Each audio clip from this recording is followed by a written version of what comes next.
Ja, hallo zusammen. Heute habe ich hier ein Video und da habe ich mich so lange drauf gefreut. Und zwar ähm, testen wir das WUP und in Zukunft auch andere Geräte auf wissenschaftlicher Basis, wie gut der Schlaf getrackt wird.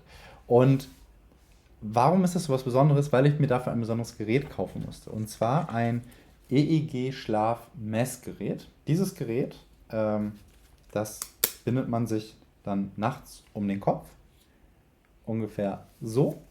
Und dann bindet man sich das um und dann macht man es an, drückt auf den Knopf, Schlaf wird getrackt. Dann morgens mache ich es aus und dann ist der Schlaf getrackt. Die Analyse danach, das ist ein anderes Ding, das ist deutlich komplexer. Aber erstmal das Tracking an sich ist super einfach und es ist extrem genau dieses Gerät. Denn EEG-Schlafmessgeräte, das ist quasi der Goldstandard, wie man Schlafphasen misst. Denn diese Geräte, die messen die Hirnwellen und diese Hirnwellen, die kann man am Ende analysieren. Im Schlaflabor, da machen das Experten, also echte Menschen. Und mit so einem Gerät, das Hypnodyne Z-Max, beziehungsweise das ist das Z-Max Lite, ähm, da machen das Algorithmen. Also dann benutze ich verschiedene Tools dafür und am Ende bekomme ich eine automatisierte Auswertung der Schlafphasen. Wenn man das Schlaflabor als Goldstandard nimmt, dann kommt dieses Gerät auf eine Korrelation von 0,8. 0 ist ganz schlecht, 1 ist ganz gut. Auf den genauen Wert, da kommen wir gleich auch nochmal später zu sprechen. Und was noch hinzukommt ist, dieses Gerät, dieses Z-Max-Gerät von Hypnodyne, das wird von vielen verschiedenen Universitäten benutzt, also von wirklich bekannten Universitäten, weil das quasi eine super Alternative zum Schlaflabor ist und für wissenschaftliche Forschungen extrem hilfreich ist, da es A super zuverlässig ist und B von den Usern super einfach genutzt werden kann. Wie gesagt, einfach ummachen, anschalten, hier ist eine SD-Karte drin und das war's und dann gibt man das Gerät wieder an die Forscher zurück und die können die Daten auswerten. Von daher haben wir hier quasi ein Setup, was im Hausgebrauch nicht genauer sein könnte. Kommen wir zum Test-Setup. Also ich habe das EEG-Gerät 5 Nächte lang getragen und zusätzlich, so wie ich es im Moment wieder dauerhaft mache, mein WUP MG 5 Nächte lang auch getragen und am Ende die Werte miteinander verglichen. Der Unterschied zwischen so einem EEG-Gerät und allen anderen Geräten, seien es Ringe, seien es Armbänder, was auch immer es so möglicherweise auf dem Markt gibt, ist, dass die anderen Geräte, die schätzen die Schlafphasen basierend auf der Herzfrequenzvariabilität, also der HRV, und der Bewegung. Also wenn ich quasi jetzt so die ganze Zeit mache, dann bin ich wahrscheinlich wach und wenn ich irgendwie so unbewegt schlafe und einen niedrigen Puls habe, dann schlafe ich in irgendeiner Phase. Das heißt, der Algorithmus versucht aufgrund von anderen Werten meine Schlafphase zu berechnen. Und jetzt ist natürlich die Frage, wie gut misst das Gerät diese Daten? Und das schauen wir uns jetzt mal an, denn dafür habe ich jetzt ein Dashboard hier, das diese Daten uns anzeigt. Also wir sehen, ich habe ungefähr 2500 Minuten Schlaf und das EEG-Gerät hat quasi alle 30 Sekunden eine Schlafphase und die habe ich quasi verglichen mit den Daten vom WUP-Gerät. Wir haben eine Übereinstimmung von 56%. Also in etwas mehr als der Hälfte der Fälle haben wir dieselbe Schlafphase. Dann kommen wir zu dem Wert Cohen's Kappa. Und das ist nämlich in der Schlafforschung der Korrelationskoeffizient.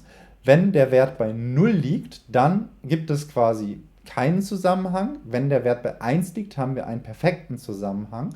Und man sagt, dass Werte ab 0,6 so gut sind, dass sie von Ärzten verwendet werden für Analysen.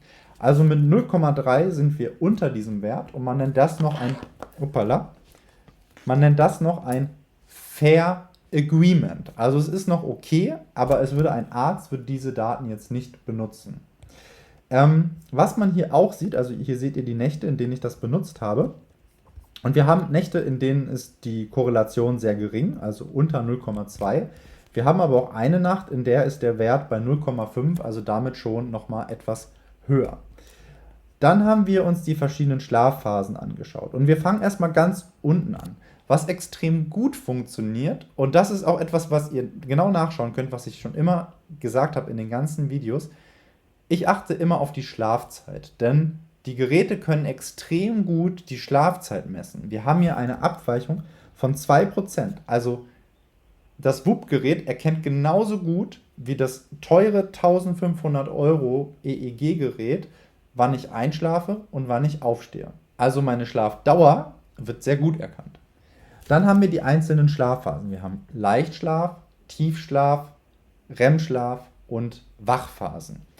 Und was wir hier sehen, ist, dass wir zum Beispiel hier beim Leichtschlaf eine Abweichung von 146 Minuten haben, was ein Plus von 12% ist. Also das WUP erkennt 12% mehr Leichtschlaf, als es der Fall in Wirklichkeit ist, beziehungsweise verglichen mit dem Goldstandard hier. Tiefschlaf wird um 9% haben wir hier Abweichung, was aber ein bisschen irreführend ist, denn was wir später nochmal sehen ist, die Abweichung klingt eigentlich banal, 10% Abweichung. Ne? Aber die Werte, also diese Abweichung in dem Total-Werten entsteht dadurch, dass es quasi eine Abweichung von Tiefschlaf und Leichtschlaf gibt und von Leichtschlaf und Tiefschlaf. Das heißt, das WUP hat Tiefschlaf erkannt, wenn eigentlich Leichtschlaf war, und das WUP hat Leichtschlaf erkannt, wenn eigentlich Tiefschlafphase war. Und am Ende hatten wir quasi wieder ähnliche Gesamtwerte, aber die Korrelation war total schlecht, weil es eigentlich ganz oft zu den falschen Phasen korrekt gemessen wurde. Dann haben wir den REM-Schlaf und hier sehen wir schon eine stärkere Abweichung von 22%. Also der REM-Schlaf wird auch in den Gesamtwerten sehr schlecht getrackt. Und was noch schlechter ist, ist die Wachphase. Also wir haben hier eine Abweichung von 28%. Also es wird deutlich weniger Wachphasen erkannt, als wir eigentlich in der Nacht haben. Was man hier aber auch noch betonen muss, ich habe im Moment ein kleines Kind, was mit im Bett ist. Ich habe viele Wachphasen. Das muss man hier auch nochmal einfach betonen, dass das vielleicht nochmal eine Sondersituation ist. Die meisten haben, glaube ich, im Moment nicht so viele Wachphasen, wie wenn man Eltern ist mit einem kleinen Kind im Bett. Was ich eben schon angedeutet habe bei der Tiefschlafphase, wo wir sagen, hey, der Gesamtwert, die Gesamtdifferenz der Minuten beträgt ja nur 9%, ist jetzt aber die Frage, in wie viel Prozent der Fälle liegt denn das WUP eigentlich richtig? Also, wenn jetzt eine Wachphase vom Z-Max Lite gemessen wird, vom EEG-Gerät, wie oft erkennt dann das WUP-Gerät auch wirklich eine eine Wachphase in dem Fall? Und das ist in 18% der Fälle. Also in 80% der Fälle, wenn das EEG-Gerät eine Wachphase gemessen hat, hat das WUP etwas anderes gemessen. Also es ist extrem schlecht in der Erkennung von diesem Wert. Anders ist es bei der Leichtschlafphase, da funktioniert es relativ gut. Also hier haben wir eine Übereinstimmung von 61%, beim REM sind 60% und beim Tiefschlaf 53%. Was jetzt nochmal ganz wichtig ist, wir haben ja 4 Schlafphasen, das heißt, Zufall wäre 25%, dann würde es einfach wie gewürfelt sein. Wir haben hier aber einen Wert von quasi über 25%, außer bei der Wachphase, da sind wir quasi schlechter als Würfeln. Also wir sind systematisch schlechter, als wenn wir einfach die Schlafphasen gewürfelt hätten. Das heißt, wir haben hier schon ganz gute Werte, aber sie sind halt noch weit weg von einer hohen Zuverlässigkeit.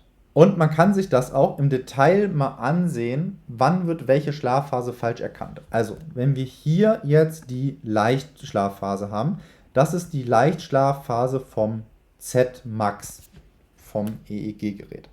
Und hier haben wir Leichtschlaf und Leichtschlaf. Also in vielen Phasen wird der Leichtschlaf korrekt gleichzeitig erkannt. Das haben wir ja auch gesehen. 61% Übereinstimmung, das sind die Minuten. Wir haben aber hier 208 Minuten, in denen aus Versehen Tiefschlaf erkannt wurde. Und umgekehrt sehen wir, dort wo Tiefschlaf ist, erkennt das WUP in 221 Minuten Leichtschlaf. Und das ist genau das, was ich meinte. Wir kommen jetzt hier am Ende auf 10% Gesamtdifferenz. Aber eigentlich haben wir sehr viele Phasen, in denen es total falsch erkannt wurde, weshalb auch die Sensitivität nicht die Sensitivität, sondern die Übereinstimmung schlechter ist, als es eigentlich der Gesamtwert andeutet. Und ich habe das auch nochmal auf die einzelnen Nächte runtergebrochen. Und das ist jetzt eigentlich die Grundproblematik. Wenn man jetzt sagen könnte, hey, ist doch gar kein Problem, ich merke mir diese Werte hier und sage, Tiefschlaf ist immer 9% mehr in Wirklichkeit, als das WUP erkennt, weil das WUP ja immer 9% weniger erkennt, dann rechne ich einfach immer 10% für mich im Kopf drauf. Oder bei der Wachphase rechne ich halt 30% mehr drauf. Das Problem ist aber, dass die Werte extrem schwanken in den einzelnen Nächten. Also wir haben nicht einfach immer 30% Abweichung nach oben oder nach unten, sondern wir haben mal Nächte, wo wir dann plötzlich eine deutlich mehr, sagen wir mal, Tiefschlaf haben und Nächte, wo wir deutlich weniger Tiefschlaf haben. Ich habe da auch nochmal einen genauen Wert rausgesucht, den muss ich nochmal hier kurz mir raussuchen. Ich habe auch hier zusätzlich noch ein Skript vorbereitet, damit ich auch wirklich alle Informationen für euch habe. Wir haben hier zum Beispiel beim Tiefschlaf, es gibt ja diese Signifikanzbereiche und einer dieser Bereiche ist der 95%, das 95% Intervall. Also 95% der Fälle sind in diesem Bereich. Also wenn ich 20 mal messe, bin ich in 19 von 20 Fällen in diesem Bereich. Und da ist es so, dass wir eine Abweichung haben von minus 78 bis plus 54 Minuten. Also wenn wir jetzt quasi das 20 mal messen, bin ich in 19% der Fälle beim Tiefschlaf zwischen minus 78 Minuten, also es wird 78 Minuten weniger Tiefschlaf gemessen als beim EEG-Gerät, bis plus 54 Minuten, also es wird mehr gemessen als beim EEG-Gerät.